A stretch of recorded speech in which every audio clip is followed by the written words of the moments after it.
Hello, hi, welcome all the competitive warriors and would-be teachers. This is your Kiran Kodumuru. Yes మరి TET కానివ్వండి DSC కానివ్వండి especially bioscience and general science point of వ్యూలో మన ఛానల్ని ఎందుకు చూడాలి, మన ఛానల్లో ఉన్న కాంటెంటే ఎందుకు పర్ఫెక్ట్గా ఉంటుంది అనేది నేను లైవ్ ఎగ్జాంపుల్స్తో అయితే చూపిస్తాను. సో మరి మన కాంటెంట్లో నుండి లాస్ట్ టెట్ తెలంగాణలో కండక్ట్ చేసినటువంటి టెట్లో ఎన్ని క్వశ్చన్స్ అడిగాడు, మన దాంట్లో ఎన్ని చెప్పుకున్నాం. సో మన కాంటెంట్లో నుండి చూద్దాం అసలు ఆ క్వశ్చన్స్ మన కాంటెంట్లో కవర్ అయ్యలేదనేసి.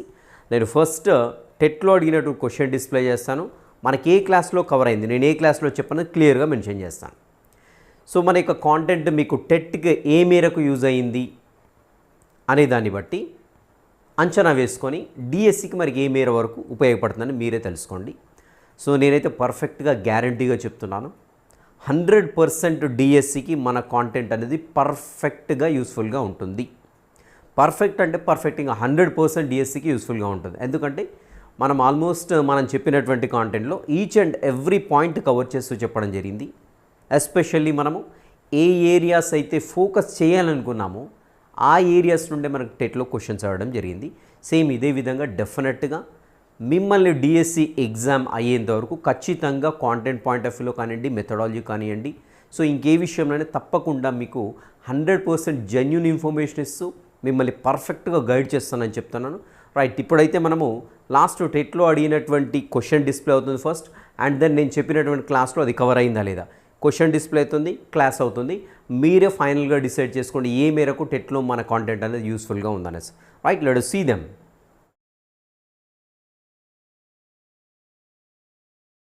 మెగ్నీషియం, పొటాషియంల క్లోరైడ్స్, సల్ఫేట్స్ అండ్ కార్బోనేట్స్ ఉంటాయి, అవి గుర్తుపెట్టుకోండి నేలలో లవణాలు.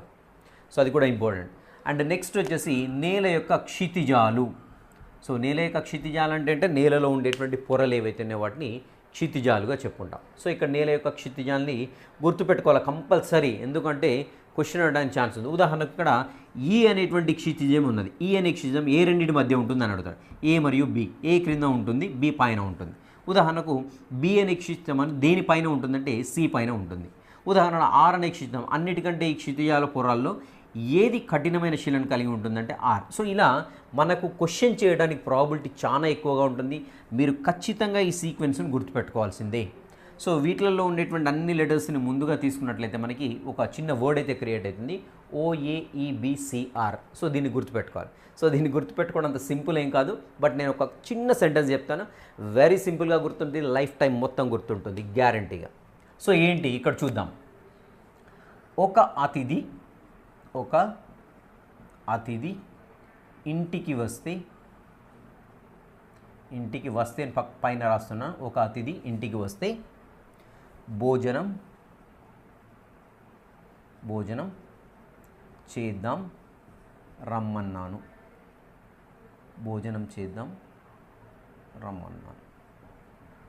చేద్దామని రమ్మన్నాను. ఒక అతిథి మా ఇంటికి వస్తే భోజనం చేద్దాం రమ్మన్నాను. గుర్తుపెట్టుకోండి దేనికి అది అంటే భూమి యొక్క క్షితిజాలకు కోడ్. అది భూమి యొక్క క్షితిజాలు, భూమి యొక్క పొరలకు కోడ్ సెంటెన్స్ అది.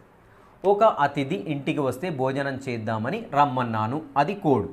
సో మరి దీనికి లింక్ ఏంటి అంటే చూడండి, ఇక్కడ ఒక అంటే ఫస్ట్ ఏముంది, ఓ ఉంది, రైట్. నెక్స్ట్ అతిథి ఆ అంటే ఏమొస్తుంది, ఏ వస్తుంది. ఇంటికి అంటే కంపల్సరీ ఈ రాసుకోవాల్సిందే, ఈ అంటే ఈ రాసుకోండి. నెక్స్ట్ వస్తే అని పైన రాస్తాను, కన్సిడర్ చేయకండి. నెక్స్ట్ భోజనం అన్నాను, బో అంటే బి వస్తుంది. చేద్దామంటే సి వస్తుంది, చే అంటే సిహెచ్ కాబట్టి సి రాస్తున్నాను. రమ్మన్నాను ఆర్. సో అన్నీ వచ్చేసాయి మనకి, OAEBCR వచ్చేసాయి. ఒక అతిథి ఇంటికి వస్తే భోజనం చేద్దాం రమ్మన్నాను, భోజనం చేద్దామని రమ్మన్నాను. గుర్తుపెట్టుకోండి, సింపుల్ అంతే. ఇంకా సో ఓ అంటే ఒక, అతిథి అంటే ఏ, ఈ అంటే ఇంటికి, బి అంటే భోజనం, చేద్దామంటే సి, ఆర్ అంటే రమ్మన్నాను. సింపుల్గా గుర్తుండిపోతుంది, ఎప్పటికీ గుర్తుండిపోతుంది, పర్మనెంట్గా గుర్తుండిపోతుంది. రైట్, ఫస్ట్ చూద్దాం. ఇంకా దీంట్లో ఉండేటువంటి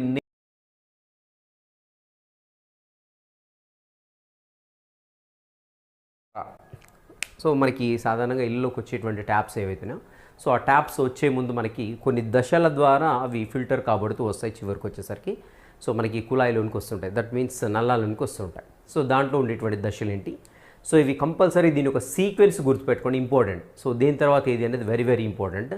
ఎందుకంటే ఎగ్జామ్లో నీటిని శుద్ధి చేసేటువంటి క్రమంలో సరైన క్రమాన్ని ఎంచుకోండి అంటాడు. సో అప్పుడు మనకు కన్ఫ్యూజ్ కావడానికి ఛాన్స్ ఉంటుంది. సో దీనికి ఒకటి చిన్న సింపుల్ సెంటెన్స్ ఒకటి ఉంది, గుర్తుపెట్టుకోండి. సో మా ఊర్లో చెరువు పక్కన హోటల్ ఉంది, రైట్. సో ఆ హోటల్లోకి వెళ్ళేసి నేను వడ తినాలి. సో వడల్లో కూడా మంచి వడని ఎన్నుకోవాలి. సో వడను ఏరి కోరి ఓవర్గా తిన్నాను. ఏం చేశాను? చెరువు పక్కన హోటల్ ఉంది, హోటల్లోకి వెళ్ళేసి ఒక వడను ఏరి కోరి తిని ఎట్లా తిన్నాను? ఓవర్గా తిన్నాను. హోటల్లోకి వెళ్ళాను, వడను ఏరి కోరి ఓవర్గా తిన్నాను. తిన్న తర్వాత చేతులు వెళ్ళేసి ట్యాప్ కింద కడుక్కోవడం జరిగింది. ఇది గుర్తుపెట్టుకోండి. సో ఇక్కడ మనకి బుక్లో ఇచ్చినటువంటి ఏంటంటే ఫస్ట్ వచ్చేసి వాటర్ చెరువు నుండి వస్తుంది, చెరువు నుండి వస్తూ ఉంటుంది, రైట్. ఇక్కడ చెరువు పక్కన ఉన్నాం కాబట్టి చెరువు వచ్చేస్తుంది, ఓకేనా. నెక్స్ట్ వచ్చేసి పక్కన హోటల్లో ఏం చేశాను? నేను ఒక వడను ఎన్నుకున్నాను. సో వడను ఎలా ఎన్నుకున్నానంటే ఏరి కూర ఎన్నుకున్నాను. వడ అంటే వడపోత లేదంటే వడపోయడం. సో ఫస్ట్ ఏం చేస్తారంటే చెరువు నీటిని ఒక ప్రాంతంలోకి వడపోత కడ్డీలు ఉంటాయి. సో వడపోత చేసేటువంటి పరికరాలు ఉంటాయి, వాటి ద్వారా నీటిని పంపించినప్పుడు ఏమవుతుందంటే నీరు వడపోయబడుతూ ఉంటుంది. సో చెరువు వడ వచ్చేస్తుంది, రైట్. ఏరి కోరి అన్నాను. సో ఏరి కోరి అంటే ఒకటి వచ్చేసి ఏరేషన్, ఏరేషన్. నెక్స్ట్ కోరి అంటే క్లోరినేషన్, గుర్తుపెట్టుకోండి, క్లోరినేషన్. సో కోరి ఓవర్గా తిన్నానంటే over head tank, over head tank. ఫైనల్గా ఏంటంటే ఇంకా నల్లా లేదంటే కొలాయిగా చెప్పుకుంటాం, కొలాయి. సో ఇది వచ్చేసి మనకి ఏంటంటే నీటిని వడపోసేటువంటి కార్యక్రమం. ఇంపార్టెంట్, బయోసైన్స్ వాళ్ళకి పెద్ద మ్యాటర్ కాకపోవచ్చు, బట్ వేరే వాళ్ళకైతే ఇది ఇంపార్టెంట్. పత్రము, కాండము, వేరు అనేవి శాఖీయ భాగాలు. వీటి ద్వారా కొత్త మొక్కలు ఏర్పడిన దాన్ని శాఖీయ ప్రత్యుత్పత్తి లేదంటే అలైంగిక ప్రత్యుత్పత్తిగా చెప్పుకుంటాం. సో ఇక్కడ అలైంగిక ప్రత్యుత్పత్తికి మనకు ఒక టేబుల్ అయితే ఇచ్చాడు, గుర్తుపెట్టుకోండి. ఆ టేబుల్ కంపల్సరీ చూడండి. నేను ఇక్కడ స్పేస్ అనేది అడ్జస్ట్ కావట్లేదు కాబట్టి రాయలేదు. ఆ యొక్క టేబుల్లో ఉన్నటువంటి అన్ని అంశాలను గుర్తుపెట్టుకోండి. అన్ని అంశాలంటే మనకు జనరల్ కొన్ని ఇక్కడ కవర్ అవుతాయి, అవి అవసరం లేదు. సో కవర్ కానీ మనకు లక్షణాలు అని ఇచ్చాడు, లక్షణాలకి ఎగ్జాంపుల్స్ ఇచ్చాడు. ఎగ్జాంపుల్స్ అయితే వెరీ వెరీ ఇంపార్టెంట్, గుర్తుపెట్టుకోండి. ఆ టేబుల్ కంపల్సరీ చదవండి. సో లేకుంటే ఇది అయిపోయిన తర్వాత ఆ టేబుల్ కూడా ఒకసారి చూద్దాము. దీనిలో క్రమసంఖ్య 1 to 6 ఇచ్చాడు, మొక్క పేరు ఇచ్చాడు, కొత్త మొక్క ఉత్పత్తి చేసే మొక్క యొక్క భాగం, మొక్క యొక్క ఏ భాగం నుండి కొత్త మొక్క ఉత్పత్తి అవుతుంది. ఫస్ట్ వచ్చేసి చిలగడ దుంప, డాలియా, క్యారెట్, ముల్లంగి, బీట్రూట్, ఇవన్నీ మనకు తెలిసింది. ఇక్కడ డాలియా అనేది గుర్తుపెట్టుకోండి, ఇంపార్టెంట్. జనరల్గా వేరు నుండి కొత్త మొక్క ఉత్పత్తి అవుతుంది, అది ఇంపార్టెంట్, రైట్.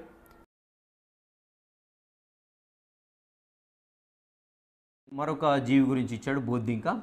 సో మరి బొద్దింక దేని ద్వారా శ్వాసం చూసినట్టే స్పైరకిల్స్ ద్వారా, స్పైరకిల్స్ వాయురంధ్రాలు అంటాము. సో ఇలా బొద్దింక ఉన్నట్లయితే ఈ బొద్దింక యొక్క సైడ్స్ చూసినట్లయితే చిన్న చిన్న రంధ్రాలు ఉంటాయి. వీటిని ఏమంటామంటే స్పైరకిల్స్ లేదంటే వాయురంధ్రాలుగా చెప్పుకుంటాం. సో ఇలా ఉంటాయి.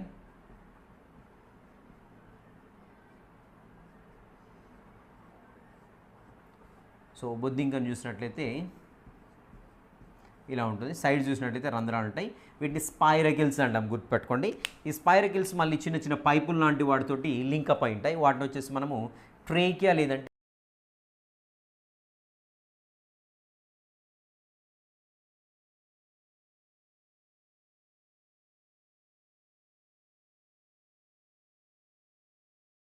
మీడియాలో ఇలా పొడవుగా ఉంటాయి, ఆస్పర్జిల్లస్లో వచ్చేసి రౌండ్గా ఉంటాయి. సో ఇవి స్పెసిఫిక్గా పెన్సిలియం అండ్ ఆస్పర్జిల్లస్ని స్పెసిఫిక్గా డయాగ్రామ్స్ని బాగా గుర్తుపెట్టుకోండి. సో చూడండి, టెక్స్ట్ బుక్ చదవడం అంటే ఓన్లీ బుక్ చదవడం కాదు, దాంట్లో ఉన్న ప్రతి ఒక్క డయాగ్రామ్ని కూడా గుర్తుపెట్టుకోవాలి. ఎందుకంటే డయాగ్రామ్ ఇచ్చేసి దీని పేరేంటి అని అడగడానికి ఛాన్స్ ఉంటుంది. ఎందుకంటే పేపర్ ప్యాటర్న్ అనేది కంప్లీట్గా year to year it's being changed. మనకేమవుతుందంటే ఇక్కడ పేపర్ యొక్క కాంప్లెక్సిటీని పెంచుతున్నాడు. సో కాంప్లెక్సిటీని పెంచినప్పుడు we cannot expect what kind of questions will be asked in the exam కదా. సో కాబట్టి ప్రతి ఒక్క డయాగ్రామ్ని అబ్జర్వ్ చేయండి అండ్ ప్రతి ఒక్క ఈచ్ అండ్ ఎవ్రీ పాయింట్ని మర్చిపోకుండా చూడండి. ఇన్ కేస్ నా దగ్గర మిస్ కాకుండా ఉండటానికే ప్రయత్నిస్తాను. సో నేను చెప్పినప్పుడు లెసన్ మ్యాక్సిమం మిస్ కాకుండా ఉండడానికి ప్రయత్నిస్తాను. ఇన్ కేస్ ఏమైనా మిస్ అయితే మాత్రం మీ దగ్గర మాత్రం మిస్ కావద్దు ఎట్టి పరిస్థితుల్లో. ఎందుకంటే మీకు మిస్ అయితే జాబ్ మిస్ అవుతుంది, గుర్తుపెట్టుకోండి. ఎట్టి పరిస్థితుల్లో కూడా ఒక పాయింట్ కూడా మిస్ కావద్దు. Okay done. So this the ఇదేంటంటే శిలీంధ్రాల గురించి. సో నెక్స్ట్ వచ్చేసి మనకి ఏంటంటే మైక్రో ఆర్థ్రోపోడ్స్.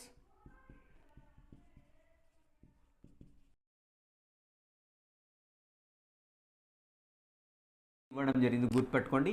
నీరు కూడా ఆహార పదార్థం అనేటువంటి పాయింట్ మెన్షన్ చేశాడు బుక్లో. సో క్రింది వాటిలో ఆహార పదార్థం కానిదేది?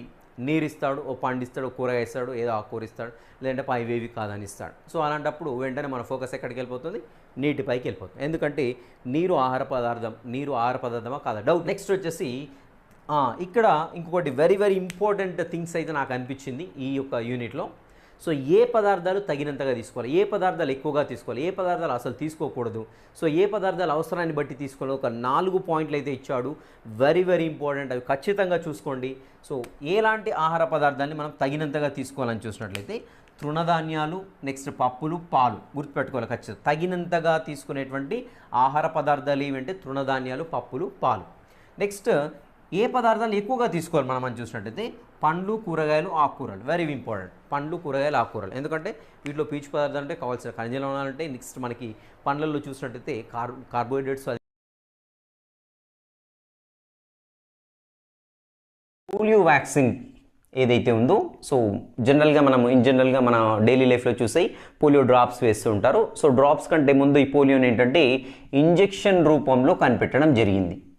సో దీన్ని ఎవరు కనిపెట్టారని చూసినట్లయితే జోనస్ సాక్ అనేటువంటి సైంటిస్ట్ కనిపెట్టాడు.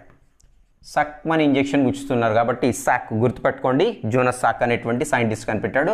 ఇది 1952లో కనిపెట్టడం జరిగింది. పోలియోకు సంబంధించినటువంటి వ్యాక్సిన్ ఏదైతే ఉందో ఇంజెక్షన్ రూపంలో జోనస్ సాక్ అనేటువంటి సైంటిస్ట్ 1952లో కనిపెట్టడం జరిగింది. అండ్ దెన్ పోలియో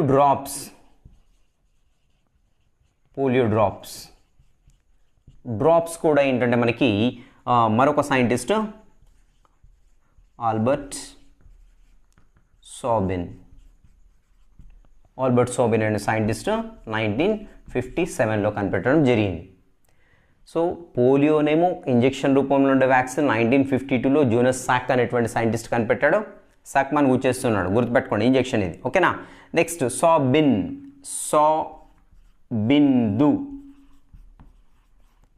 బిందు అని గుర్తుపెట్టుకోండి. బిందు అంటే తెలుసు కదా, చుక్కలు, బిందువులు అని గుర్తుపెట్టుకోండి. సో ఆల్బర్ట్ సాబిన్ అనే సైంటిస్టు 1957లో ఈ యొక్క పోలియో డ్రాప్స్ని కనిపెట్టడం జరిగింది. రేబీస్కి వ్యాక్సిన్ ఉంది, మనందరికి తెలిసిందే.